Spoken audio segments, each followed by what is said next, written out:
Professor Gidi Mugai, Senior Counsel. Shadrach Mose, the Solicitor General. Emmanuel Bita, Deputy Chief State Counsel. Emmanuel Bita. I'm present.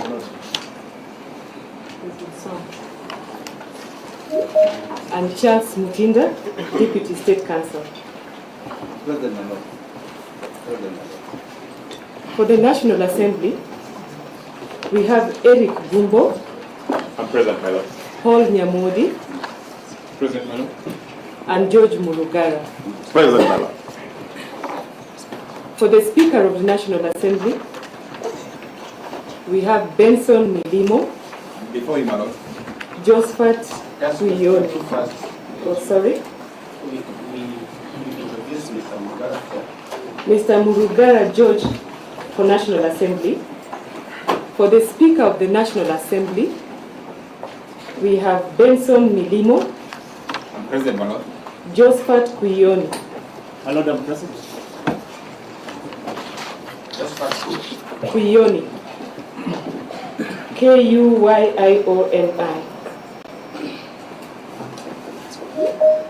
For the Senate, we have Professor Ojenda Tom, Senior Counsel. Present. Moni Mukele Edwin. I'm present, my lord. And Senator Hilary Sigei. I am present, my lord. Moni. Moni Mukele Edwin. And Professor. And Senator Hilary Sigei. That is for the Senate. Senator Hilary Sigei. That is for the Senate. For the Speaker of the Senate, we have Mercy Tanji.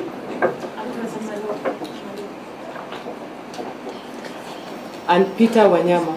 I am present, my lord.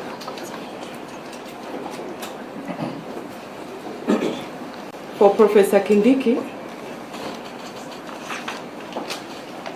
CS, and DP nominee, we have Mudomi Piankolu. I'm present, my lord. Moses Kipkosgei and Ken Meli. Present.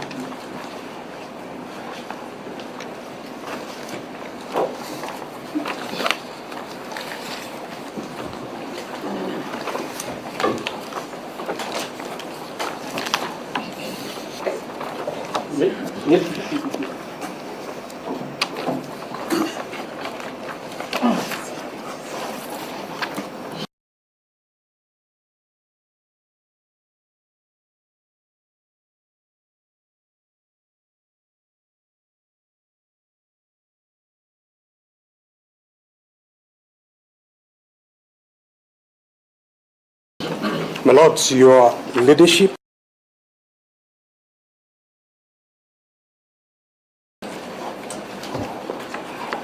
in petition 565 of 2024, may I at the very outset, before I state counsel appearing for the Deputy President applicant, may I at the very outset say that I am stating the quorum under protest.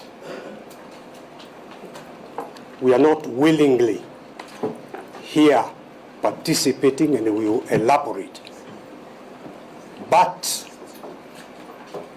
let the record show that counsel appearing for the Deputy President today before this honorable court appear at the protest.